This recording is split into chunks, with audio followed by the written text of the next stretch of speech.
سلامونه دوستانو، د مذاکرې یا د ارتباطاتو غوره فورمول تاسو سره شریک کوم. د البرت مهربیان په نامه یو آسیایي عالم دی چې د کالیفورنیا په پوهنتون کې تدریس کوي. دی د غوره مذاکرې لپاره داسې یو فورمول جوړ کړی چې د نړۍ د مختلفو عالمانو محققینو لخوا تایید شوی.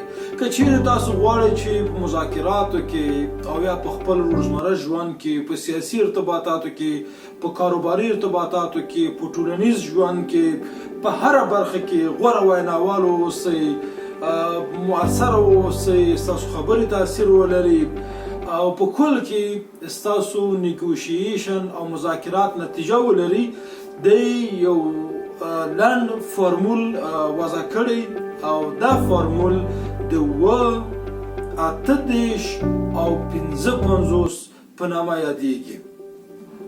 په دې معنی چې ستاسو 2% خبرې تاثیر لري. څومره چې تاسو خبرې کوئ د خبرو تاثیر 2% دی.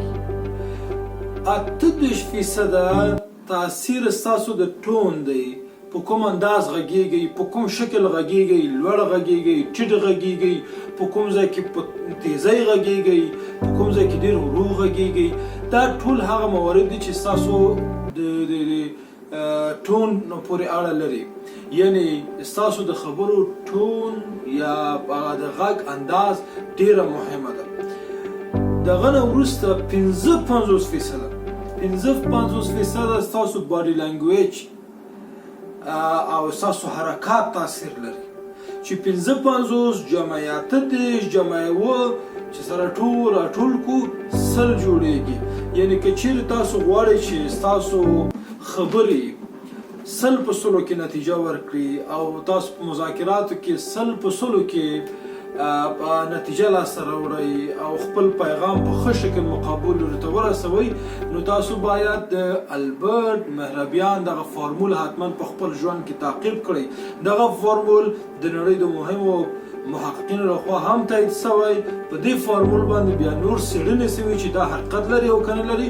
د دې مرغان د دې فورمول نتیجه فوق العاده ښه او هغه محصلین او هغه ځوانان چې دغه فورمول په ځان باندې تطبیق کړي ډیر په خپلو خبرو کې، په مذاکراتو کې، په کمیونیکیشن کې بریالي ول. که غواړئ چې قوي مذاکره کوونکي واوسئ، په مذاکراتو کې بریالي واوسئ، د هغه ترڅنګ چې تاسو باید حوصله ولرئ، ښه اورېدونکي باید واوسئ او په ویلو کې ښه انداز ولرئ، ښه الفاظ او کلمات وکاروئ. دغه د ټولو ترڅنګ ستاسو الفاظ و کلمات، ستاسو د غږ ټون او سرعت، همدارنګه ستاسو باډي لنګویج یا باډي موومنټ هم ډیر مهم رول لري. تر بیا تاسو په لوی او بخښونکي سختنداله سپارم.